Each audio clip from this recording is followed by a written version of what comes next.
Prepaid मृत्यु। पुणे के एक बड़े श्मशान घाट में दोपहर के 3 बजे थे।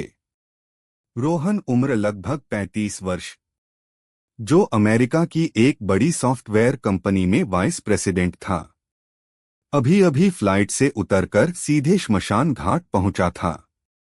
उसके पिता सदाशिवराव उम्र लगभग 75 वर्ष कल रात गुजर गए थे।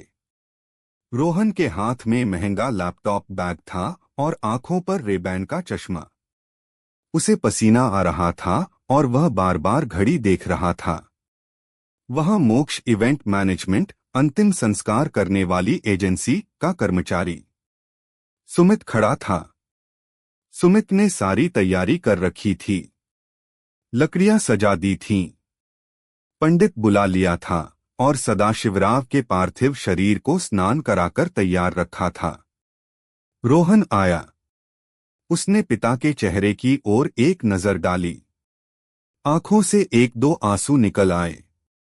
उसने सुमित से पूछा, मिस्टर सुमित, सब तैयार है ना?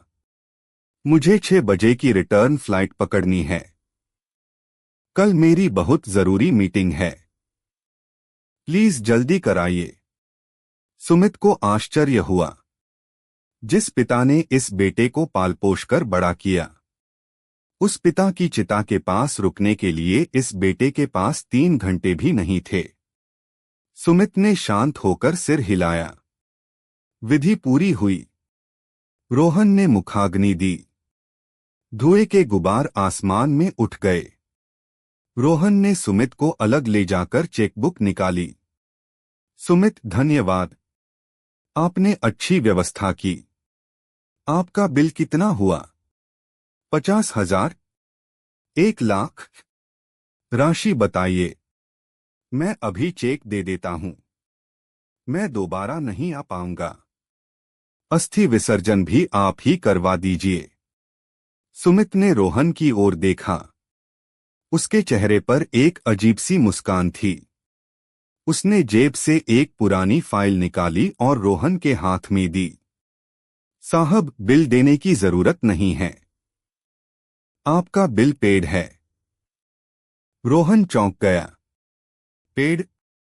किसने भरा पैसा? क्या मेरे चाचा ने? सुमित बोला, नहीं साहब, 5 साल पहले सदाशिवराव जी, आपके पिता, हमारे ऑफिस आए थे।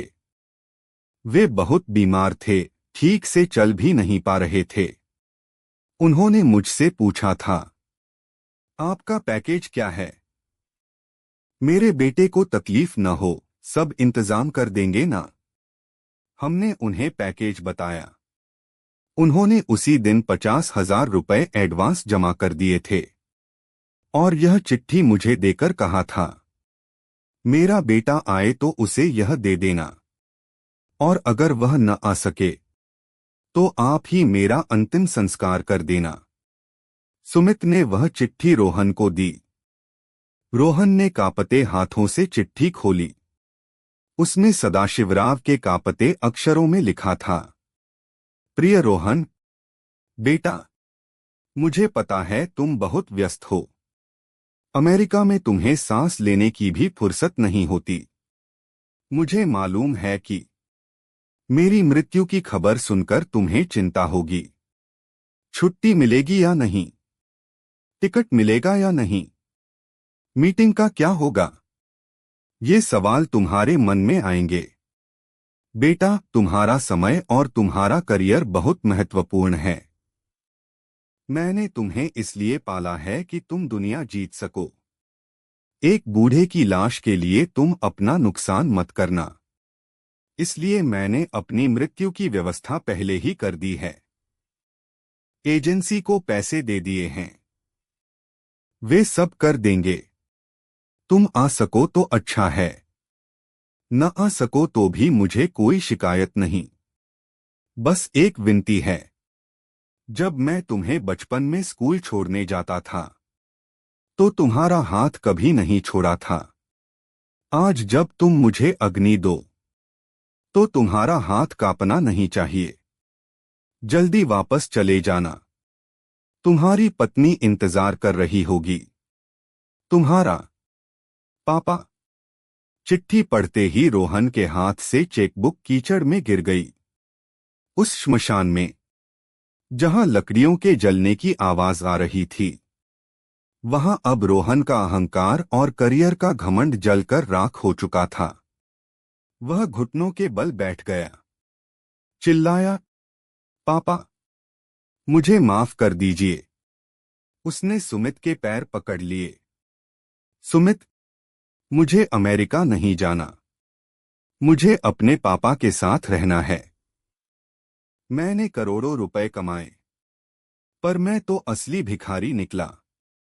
मेरे पापा ने मरते समय भी मेरी मीटिंग की चिंता की, और मैं उनके अंतिम दर्शन का भी हिसाब लगा रहा था। उस दिन रोहन फ्लाइट नहीं पकड़ सका।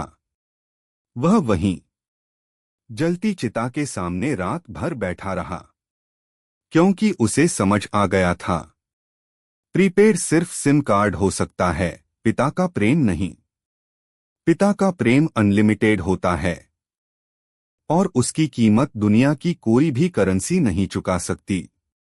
आप दुनिया में कितने भी बड़े बन जाएं, कितना भी पैसा कमा लें, लेकिन जिन माता पिता ने आपका बचपन संवारा, उनके अंतिम सफर में साथ देने से कभी पीछे मत हटिए। एजेंसी अंतिम संस्कार कर सकती है, लेकिन आंसू एजेंसी के नहीं होते।